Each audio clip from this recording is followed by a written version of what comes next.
It's always a pleasure to be back on your screen. Thank you for joining me on the Women Series program. My name is Ayomide Oguntoye, and this is the Women Series where we capture developments and stories that impact women.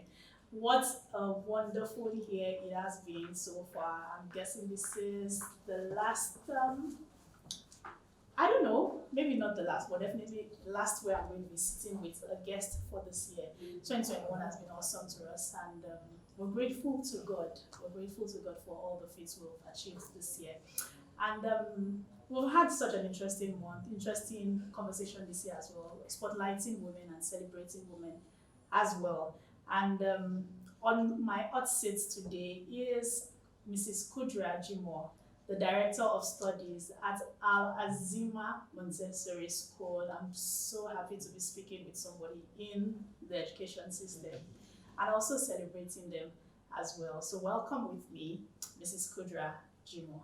Hello, how are you doing? I'm fine, thank you. Oh, you seem really cold. I mean, this was how I was before now. What's going on? Okay, no, How I'm are fine. you? Alhamdulillah, we thank God. Thank God. How's your year been? Let's say we give all grace and adorations to Almighty Allah. Mm-hmm. It has always been good. Mm-hmm. Alhamdulillah. So let's speak about your year. I mean, you just talked about yourself, right? I mean, in terms of being a director of studies in school, owning a school, and being a director, basically, how has it been so far this year? Because I know that this year we've had to transition from the COVID to the post-COVID era and adapting to the new normal. And a lot of people found it difficult adjusting to that phase. How has it been so far? I mean, when it comes to the digital era where we are now, how has it been in terms of the school, the parents, the teachers, and of course you yourself? You yourself. Okay, let me take it from the angle of before we are affected by any adversity, there must be a leader that is proactive and is very looking into the future to know what is going on. So before we're hit by the COVID-19, the lockdown and all that, the school prepared well. We had laptops in place, we have teachers well equipped, we have all our classes prepared for virtual learning before the lockdown. We had what we call it 24 hours internet subscription, then non-interrupted. yes, In Nigeria. we have each teacher were given data, personal data, as well. We have the school equipped with Wi-Fi, so we were prepared. It was as if we were prepared. So immediately COVID-19 hit. I think Al-Azeemah was one of the schools that started almost immediately within the first and 2 weeks of lockdown. So and between then, we were able to train our teachers, prepare their lesson plans. Almost all our lesson plans were online before the COVID-19. So it was a seamless start, a journey for us. So how did the parents take it? The parents were informed. We started, we gave them a free week of virtual learning, weeks. Yes, couple of weeks for them to get used to it. Our pupils were learning online before we went on virtual on COVID-19 lockdown. So it was a seamless one as well. We did our exams online, they had their reports online. Parents accepted it in real faith. It was a real one for us, at least for us. And so far it's still very much functioning. Yes, we have pupils outside the country. So we have pupils that register physically and finish up virtually. So anywhere in the world. Wow, That's the way quite we're going. remarkable. Yes. So Al-Azeemah is very IT and digital savvy. That's good. Thank you. So first of all, I need to say that you lot are doing a good job. You lot are doing like a really, really good job. Because first of all, my mom is also should I call her director of studies as well, if I should say one way or the other. So I know how tedious it can be when you have to deal with people in that sector, people in that phase. Like it's really a lot.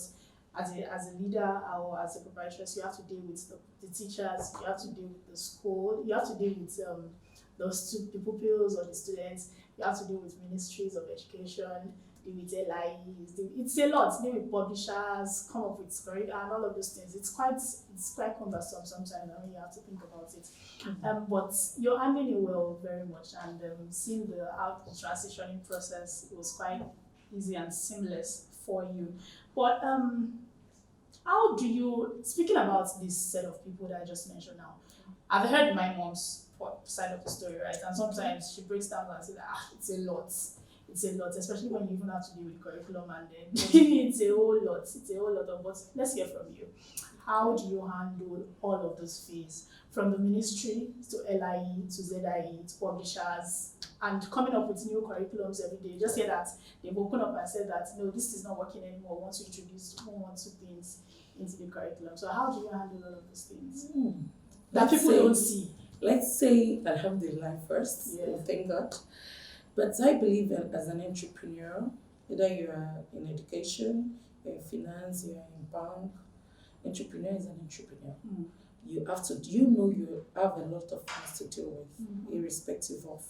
So, and they have different timing to deal with it. For instance, the parents, as one is starting this business, you have a niche. Yeah. So the first thing as a school owner is to work on the niche of the customers. If you have a wrong niche or wrong parents, it might be so tedious, more than what. So one of those things we worked on is to always make sure that we have the right parents that we're servicing. How?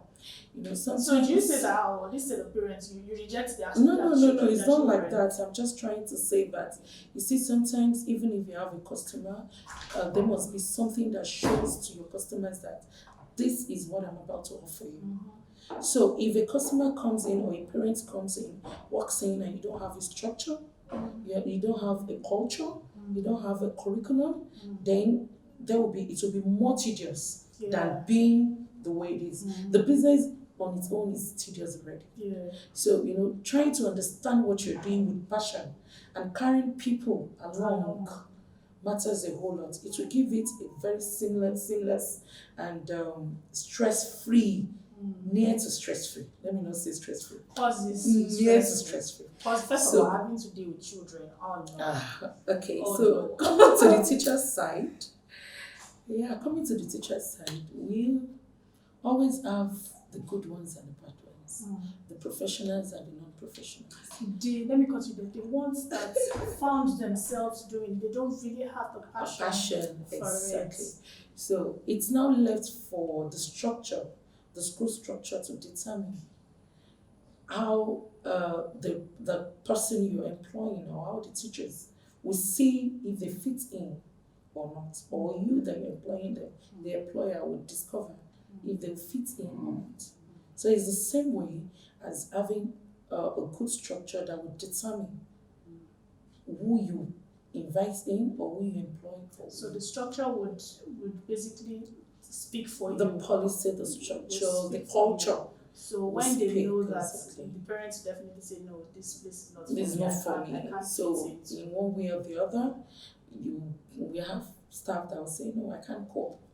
I need to be somewhere else or something. So that's good. It's good to keep up with the vision and the mission. Okay. And just follow it and don't deviate because exactly. So the passion, the passion here will give you as the leader at a foresight of what is expected of you to do and what is not acceptable. I remember there was a time I also was in that system, right, where I was teaching French because, I remember that time as well. And I remember the proprietors of the school telling me that she doesn't even mind having just 10 students in her class. Like, in as much as that's passion, they are very good, she can't be getting everybody and anybody. Yes, so packing crowd. She wants to have like a wide number of students. The business itself is time consuming, is stressful, is coping, is emotional. So if you're not careful, you're not the type that really knows what you want and how you want it. You call in everybody and anybody, then the problem starts. So if for you to have the rest of mind and not to run the business with fear, you just need to have the passion and understand the culture and the structure. And that's how you work with it. I think that's fair enough. Speaking on teachers, because I know you emphasize on teachers all the time, do you think, in your opinion, to be honest, right, do you think that teachers are given due recognition as they should be, as they should or do you think that they are? I'll say no. Why? Do you think it's the fault of the teachers or it's the fault of the teachers? So I'm not the type that push blames. I'm not the blame pusher. I prefer to take responsibility of what is going on. So I would say that the fault is from the teachers, is from the society as well, and as well, let's say school owners as sometimes. So what's the fault? Okay. Now, the teachers sometimes believe there's no passion. Most of those teachers really don't have passion. During COVID-19, we were able to separate those with passion and those without passion. We have some that were paid, we have some that were not paid at all, and we have some that were, and they still get to return. So during COVID-19, I think COVID-19 really showed us the positive aspect of who should be in that business or who should not. So exactly. So we have teachers that dropped being a teacher as well. We have school owners that stopped being school owners as well. So it's understandable that everybody took the effects as it may be. But you see, based on the school owner aspect, we always want to find the perfect. School owners always love the perfect and the good teachers, well packaged, forgetting that it's either that particular teacher that is well packaged was managed by a school owner or trained by a particular school owner before you getting the person, or that person has taken a whole lot of effort on him or herself. So in a way where you are able to get such a person and you're not able to get somebody close to such standard, what have you done in your own? I do ask the school owner, what have you done in your own little way? Have you tried to train the person? Have you checked if the person has the passion to fit into the standard, and for the person to be ready, for another person to see that yes, this is a well-packaged, passionate teacher. Sometimes we just have to lay the sacrifice and make the sacrifice. So now let's talk about something that's been really trending. Okay. I mean, everyone is talking about it. It's still in the news, and it's still in part of school, right? And that's bullying. I know you're very, very skeptical about it, but I really wanted to share your perspective because it's quite painful that we hear such occurrences, because not only within students, we've not only heard about it happening within students, we've also heard about it happening between students and teachers, and it's quite not. It shouldn't be, right? Not even in a place where you're expected to learn and also be a good person, impact knowledge and be a good person. These people look up to you, especially when it comes to the side of the teacher. So I really want you to speak about it. Like, what's your perspective? What do you think about it? And how can we go forth in correcting this particular notion? Okay, let me first, I really don't want to talk about bullying because I believe bullying has been, it can be overflowed, but I think everywhere now is like bullying. If a parent is trying to correct a child, is bullying and all that. So I think there's a limit to correction. Right? So I think I would love to speak about discipline rather, because I immediately we picked an adage of spare the rod and spoil the child. Then we are all aware that the doom is really close by. So I would rather talk about discipline. Spoiling or disciplining a child doesn't mean we are using a rod. There are so many ways a child can be disciplined without any form of what's it called? Force, aggression or something. Sometimes we don't even check if children are aware of the consequences of few of these actions. And every one of us are aware that children are children. They learn from what we do. So they see things around and pick it up. So exactly what is going on around them will determine how a child will grow. So immediately all adults around a child decide to make sure that that child must be well taught. I think that's when we all can start living the language of bullying and everybody take responsibility of a child being managed, well managed. Then talk about school. A teacher is not only paid to teach. A teacher is paid to manage the self-confidence, the moral, the security, the safety of the child. Yeah. They are paid to do all that. So they are understanding their intellectuals. They are trained to do. They are mini mothers. Yes, they are not the biological mothers, but they are mini mothers. Yeah. Teachers use more time with children. They spend more time with the children than the mothers most times. But in a case where the society look less on the teacher, one, see the teacher as I'm paying you to teach my child, you don't have any rights to help me manage my child or train my child or discipline my child. I'm not talking about being aggressive or using sticks or foul language. I'm not talking about all that. But teachers can be trained to discipline children without any forms of aggression or negative impact on the children. But in a case where the school owner aid the parents to molest or harass, because we're only talking about harassment and bullying of children, we're not talking about harassment and bullying of the teachers as well. Teachers are being bullied daily. It's a two-way thing.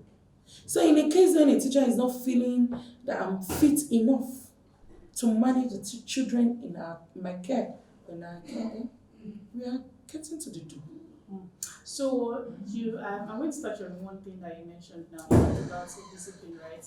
And I feel like it should we should create a balance when it comes to discipline, right? Because I remember when I was also in school, sometimes some of the teachers use negative words, negative reinforcements, and it wasn't good.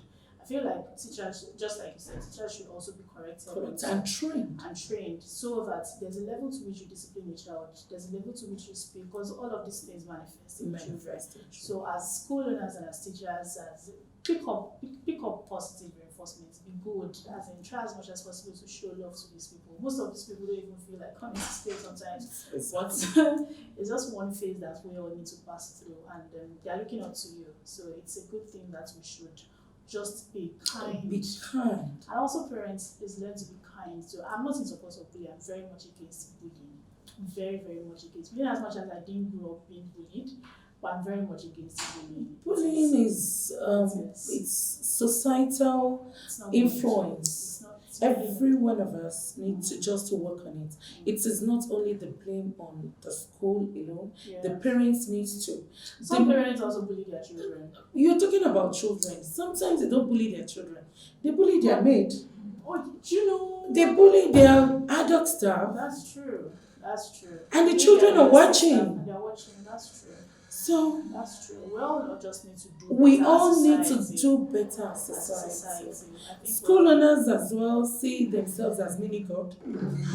So in one way or the other, we pass the mantra of bullying teachers to the pupils. So everybody just needs to manage themselves and be mindful of how we relate with one another. I think we only spoke about teacher-student relationship. We didn't talk about student-to-student relationship. Okay. Exactly. So your impact, how are you handling that, and how are you training children or telling children not to do things like that? We have lessons for the children to understand who a bully is and the person they bully. the victim of the bully. And we do ask them on almost on daily basis, who is a bully? If you are bullied, what happened? So oftentimes, children, it is whatever you tell them that it become. So immediately they notice anyone around them is behaving. Say, oh, so is about to become a bully. So they report immediately, and we quite summon the child, the teacher in charge, or the admin, or sometimes myself. And do you really truly want to be a bully? You know, asking children few questions makes maybe because I'm not operating secondary school yet, you know, older children, but sometimes it's just trying to get to the mind of these children, asking them the real facts, real question. You know, sometimes when they look at it, okay, do you want to be the negative person?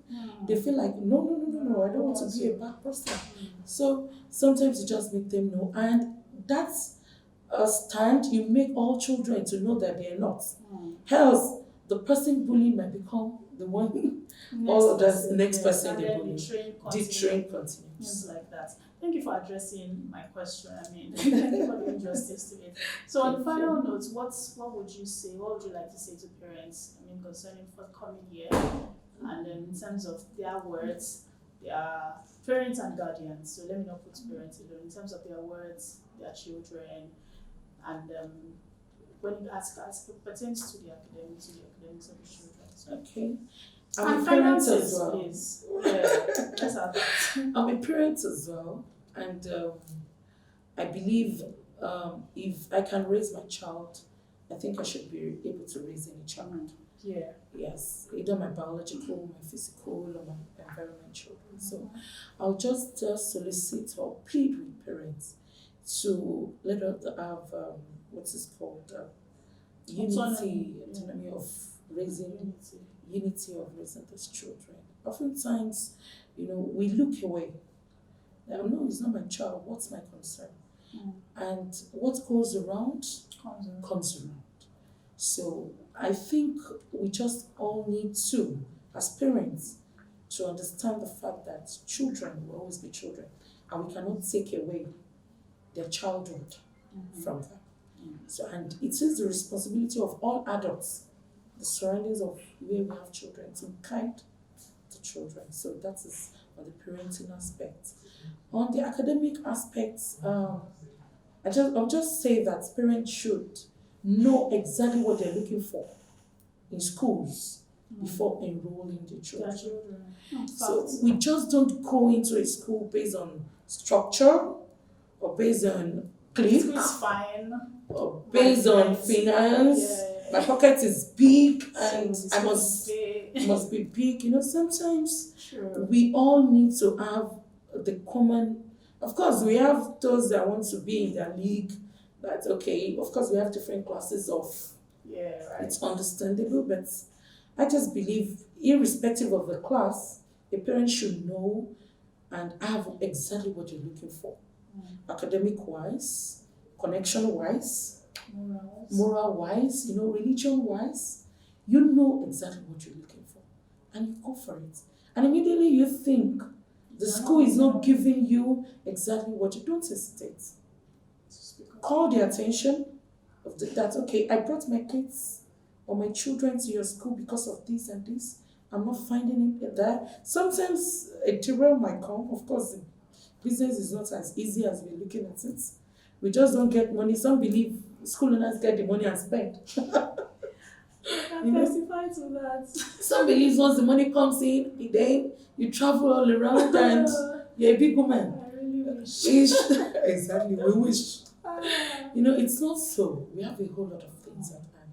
And I'll say that it should be very calm on school owners as well.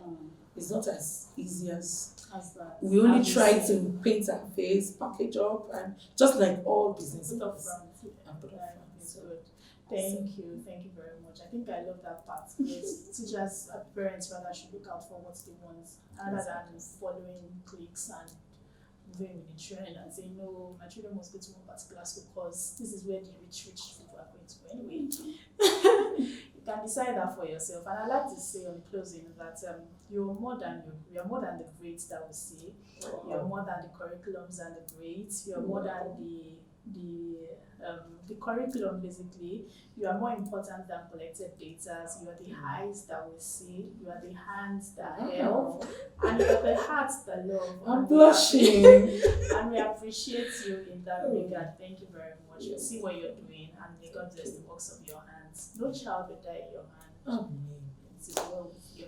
Thank you very, very much for coming on the program today. It was great speaking with you. And on that note, we bring to a close on the Women's Series program. Thank you for sticking by. If you have questions or you'd like to reach out to me, you can send a mail to ayomide.oguntoye@appreciateNG.com. Do follow us on all our social media platforms showing on the screen. If you'd like to watch more of our videos, read our news story, it's very simple. Log on to www.appreciateNG.com/webtv. You can also learn about your personal finances on our platform. And until next week, it'll be Christmas, right? Thank you for watching. A Merry Christmas in advance. I'll see you next week. Bye for now.